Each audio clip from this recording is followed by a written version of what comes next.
Assalamualaikum warahmatullahi wabarakatuh. Halo pemirsa dan juga netizen dimanapun Anda berada. Senang sekali rasanya pada kesempatan kali ini saya Sylvia Rahmadani dapat kembali menemani Anda dalam program Dialog Khusus.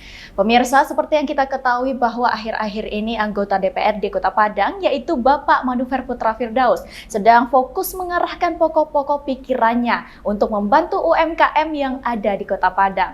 Nah pemirsa, pada kesempatan kali ini kita menghadirkan narasumber dari Dinas Perdagangan Kota Padang, yang mana nantinya kita akan berbincang-bincang mengenai bantuan terhadap UMKM ini. Kali ini kita menghadirkan narasumber yang sangat luar biasa, yaitu Ibu Nengsi sebagai Kabid Perdagangan dari Dinas Perdagangan Kota Padang. Mungkin langsung saja kita sapa narasumber kita pada kesempatan kali ini. Halo, Assalamualaikum Ibu. Waalaikumsalam. Bagaimana kabarnya hari ini Bu? Sehat? Alhamdulillah sehat. Alhamdulillah. Apa aja kesibukannya akhir-akhir ini Bu? Ya, akhir-akhir ini kita kan menghadapi Hari Jadi Kota Padang Iya. yang ke-356. Semalam baru penutupan. Oh, semalam baru penutupan karena udah penutupan tanggal cerah. 10 ya Bu, Udah udah tanggal acara 10. puncaknya juga. Berarti akhir-akhir ini kesibukannya memang Hari Jadi Hari Kota Jadi Padang. Kota Padang. Oke, baik Ibu. Tadi kan kita sempat menyinggung bahwa akhir-akhir ini Bapak Manuver Putra Firdaus Iya. DPRD Kota Padang sedang mengarahkan pokok-pokok pikirannya untuk membantu UMKM. Nah, kira-kira ada berapa banyak sih Bu untuk saat ini UMKM yang telah dibantu di Kota Padang ini? Kalau yang khusus Bapak Manuver tuh sebanyak 231 pelaku usaha. Udah 231 UMKM yang dibantu? Yang dibantu dari Oh, dana iya. pokir Pak Pak Manuver. Oke, sudah banyak juga ya Bu, Sudah. 231. Alhamdulillah. Alhamdulillah. Oke, kalau misalkan bantuan yang diberikan kepada UMKM itu dalam bentuk apa saja tuh Bu? Kalau dari Dinas Perdagangan itu kan kita khusus untuk barang-barang peralatan promosi. Iya. Seperti etalase, kalau dia kelompok minuman kita kasih etalase, mesin press, juicer. Oke. Nah, Kalau kalau dalam dia bentuk peralatan ya? Bu? peralatan, Oke. nah, ada tenda kursi juga kita kasih. Pokoknya peralatan perlengkapan untuk berdagang, bukan yang untuk produksinya, yang khusus untuk yang berdagang. Oke, berarti memang dalam bentuk sarana dan prasarana kepada UMKM yang diberikan ya Bu. Oke, mungkin boleh di-spill sedikit nih Bu, apa aja sih dampak-dampak signifikan yang dirasakan langsung oleh UMKM setelah menerima bantuan dari Bapak Manuver Putra Firdaus ini, Yang Bu? pastinya itu kan adanya peningkatan kapasitas produksi. Terus banyak juga pelaku usaha yang bisa menyimpan produk yang dihasilkannya lebih lama, karena ada juga berbentuk freezer Iya. sama showcase yang dikasih Bapak. Terus juga pengolahan makanan lebih cepat karena ngasih kompornya yang khusus untuk berdagang gitu, bukan Oke. kompor untuk rumah tangga yang kita kasihkan. Terus penyajian dagangan lebih higienis dan lebih rapi karena kita ngasih etalase. Oke, etalase. Jadi Etalase lebih higienis lebih juga ya, Bu? higienis daripada dijejer di meja gitu kan. Karena Lebih banyak higienis. UMKM kecil yang memang masih Jualan. menggunakan peralatan sederhana Iya. ya Bu. Jadi digunakan etalase sehingga Etalase. lebih rapi. Lebih rapi, Iya, lebih betul. bersih. Berarti itu dampak signifikan yang memang dirasakan oleh UMKM. Nampak lebih higienis, lebih bersih juga ya Iya. Bu. Oke. Nah, untuk saat ini UMKM mana saja sih Bu yang udah menerima bantuan dan berhasil berkembang sejauh ini dari bantuan tersebut Ibu? Kalau Bapak Manuver itu lebih diarahkannya di kawasan Pasian Nantigo dan Batipuh Panjang. Oke, Pasian Batigonan dan Batipuh Batipuh Panjang. Panjang Oke. ya, karena itu di sanalah banyak UKM Bapak yang berusaha. Yang di sana itu. Oke, selain tadi kan higienis dan juga lebih tertata. Nah, pasti juga ada peningkatan omset ya Bu dari UMKM yang telah menerima bantuan ini. Nah, selain yang ketiga tadi itu apa aja sih Bu yang dapat dirasakan oleh UMKM Kota Padang selain peningkatan omset? Yang pertama sih untuk peningkatan kualitas produksi ya, yang lebih konsisten. Terus kepercayaan konsumen meningkat karena tampilan usahanya lebih profesional. Itu juga ada bantuan pernah kita berikan ke pedagang yang di kantin-kantin sekolah, showcase. Dengan adanya showcase itu banyak barang masuk, lampu hidup. Jadi ketarik anak-anak untuk belanja di sana. Biasanya hanya 2-3 dus. Sekarang minuman itu bisa 5-6 dus per hari. Artinya kan perputarannya lebih cepat, omset lebih meningkat. Itu salah satu yang nampak sama kita, hanya yang langsung pas kita kasih showcase hari ini, besok diisi langsung ada peningkatan. Berarti langsung memberikan dampak yang signifikan terhadap UMKM. Selain yang di kantin sekolah itu apa lagi contohnya Bu? Selain ada juga yang jual gorengan. Oke. Yang jual gorengan mungkin yang biasanya pakai kompor rumahan yang 2 tungku, kita kasih yang 1 tungku yang besar. Kita pun ngasihnya 1 paket gas, kompor gas langsung sama regulator. Jadi biasanya mereka berjualan mungkin untuk penggorengannya lebih lama, karena ini proses kompor yang besar. lebih banyak peningkatan penjualannya, penggorengannya lebih cepat, peningkatan penjualannya lebih banyak. Jadi omset juga meningkat karena udah efisiensi waktu Iya, juga waktunya. ya. Oke, itu kan mungkin dampak jangka pendek yang dirasakan oleh UMKM-nya, Bu. Sekarang kita beralih ke dampak jangka panjangnya. Kira-kira dari program bantuan terhadap UMKM ini, apa sih dampak jangka panjang yang memang diharapkan, Ibu? Program ini kan dirancang dengan pendekatan berbasis kebutuhan. Jadi kita cek ke tempat usaha mereka apa sih yang mereka butuhkan, apa yang benar-benar mereka butuhkan. Jadi kalau hanya sekedar sekali dua kali atau hanya sebentar yang bisa perubahannya kan nggak mungkin. Jadi kita tengok apa betul lah kebutuhan real mereka. Kita butuh ini Bu, kita butuh ini Bu. Sehingga kita bisa kita kasih bisa langsung dimanfaatkan. Seperti itu kayak etalase gitu kan. Biasanya mereka pajang hanya ditutup koran gitu di atas meja. Kita disusun secara rapi. Artinya kan bisa itu berjangka panjang. Barang yang ditaruh pun lebih bagus pajangannya. Lebih awet juga. Lebih awet juga. Selain itu Bu, apa ada dampak jangka panjang lagi Bu yang diharapkan? Selain itu kita juga menjalin kemitraan dengan lembaga keuangan untuk membantu para pengusaha ini. Untuk dalam peminjaman KUR. Itu juga kita membantu. Cuman ya persyaratannya mereka juga harus melengkapi syarat-syarat seperti NIB-nya. Kalau kuliner kan ada BPOM-nya, ada PRT, misalnya itu bisa. Berarti memang ada banyak sekali dampak jangka panjang yang diharapkan dengan bantuan UMKM ini ya Bu. Nah, tadi kan itu bentuk bantuannya dalam bentuk finansial ya Bu, kepada UMKM. Nah, tentunya ada sebagian UMKM yang memang masih belajar dari nol, belajar dari dasar. Nah, apakah dari Dinas Perdagangan ini memang selain memberikan bantuan finansial juga memberikan pelatihan kepada UMKM-nya Bu, atau bagaimana? Kalau untuk pelatihan kita lebih fokus ke pelatihan ekspor. Jadi UMKM yang barangnya udah berkualitas ekspor, sudah melewati kurasi, kita laksanakan pelatihan ekspor. Itu pun kita bekerja sama Kementerian Perdagangan, pihak PPIJP. Selama 3 tahun terakhir ini kita aktif melaksanakan pelatihan. Hanya di tahun ini karena ada efisiensi anggaran dari pusat.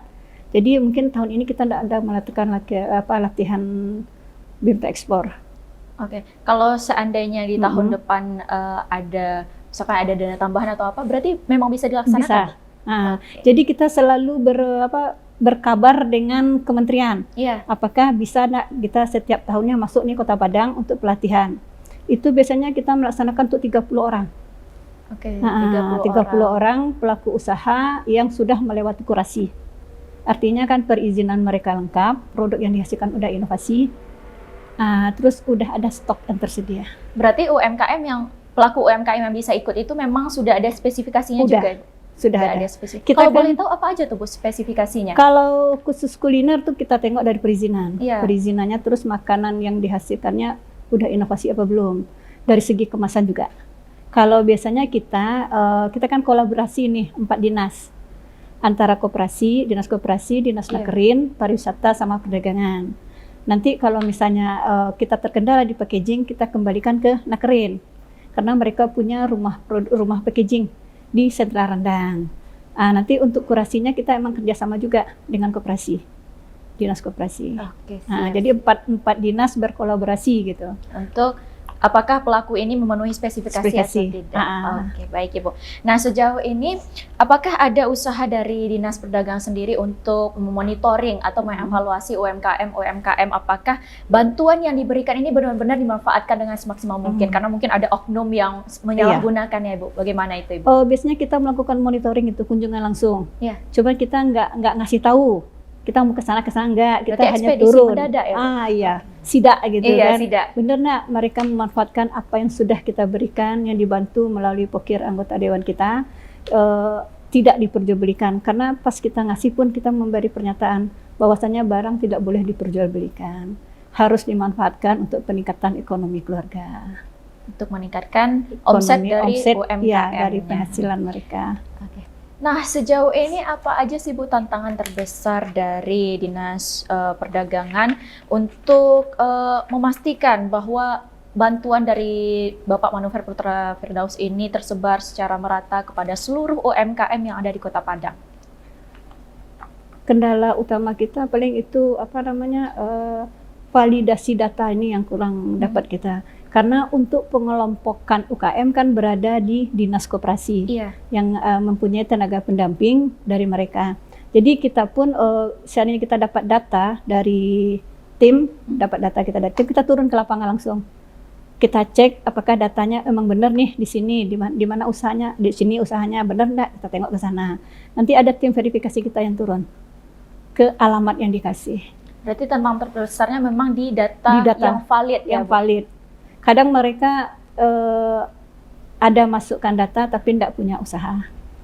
Nah, makanya di sana kita memverifikasinya, nanti kita batalkan. Dengan cara terjun langsung ke lapangan. Berarti sebelum diberikan bantuan ini memang dicek langsung ke lapangan. Iya. Oke, baik Ibu. Nah, menurut Ibu apa aja sih kunci utama setelah diberikan bantuan dari Bapak Manuver Pertukaran Firdaus ini kepada pelaku UMKM? Apa kunci utama agar UMKM ini memang benar bisa memanfaatkannya dengan maksimal, Ibu? Harus ada komitmen. Harus ada komitmen dari pelaku usaha kita serta kedisiplinan pelaku usaha. Kadang kan mereka udah dikasih barang, nggak tahu nih mau diapakan lagi.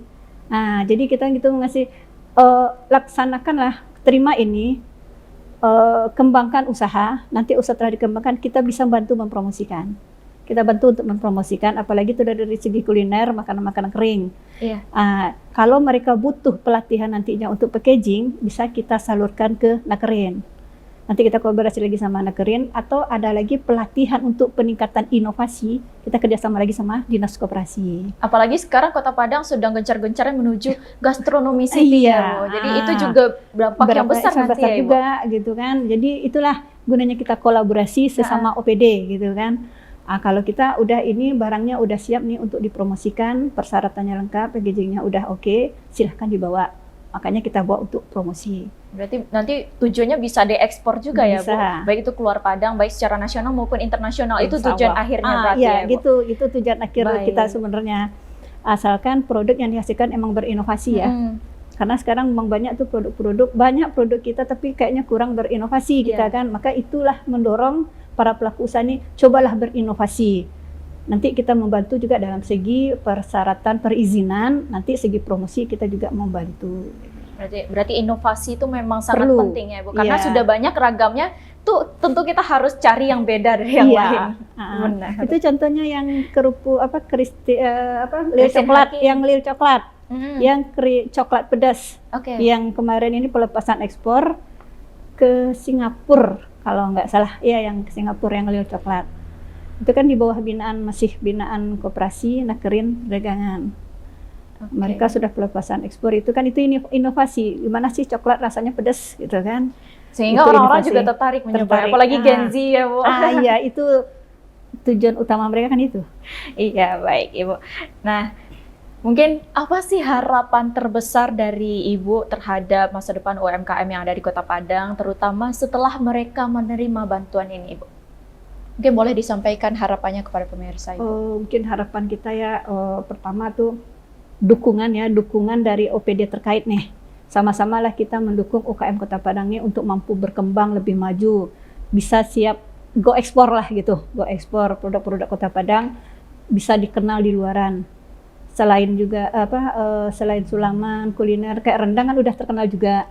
Selain itu kita pengen juga produk lain pun dikenal sama pihak luar.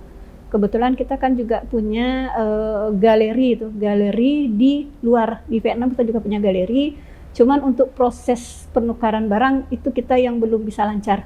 Produk UKM yang sudah regulasi kita bawa ke sana. Jadi itu yang kita butuhkan adalah dukungan dan bantuan dari dinas terkait ya, seperti yang 4 dinas kita tadi, koperasi, pariwisata, Nakerin, sama perdagangan. Terus terwujudnya juga UKM yang mandiri, yang tidak selalu bergantung dengan pemerintah gitu kan, yang selalu inovatif, yang berdaya saing tinggi, dan mampu mendorong pertumbuhan ekonomi. Itu yang kita mau, harapan terbesar saya ya. Semoga bantuan ini jadi langkah awal lah untuk UKM kita lebih maju ke depannya. Baik, Ibu, luar biasa sekali ya, Ibu. Mudah-mudahan dengan bantuan ini UMKM yang ada di Kota Padang semakin melejit, omsetnya meningkat, tentunya laju perekonomian yang ada di Kota Padang juga semakin meningkat ya, Ibu. Ya, dan mudah-mudahan Padang segera menjadi kota gastronomi city. Sesuai dengan cita-cita Bapak Wali Kota kita. Benar sekali, Ibu.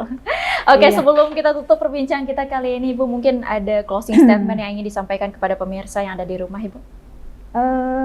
Mungkin ini ya, bantuan pemerintah ini bukan solusi akhir ya, Iya. tetapi alat bantu awal.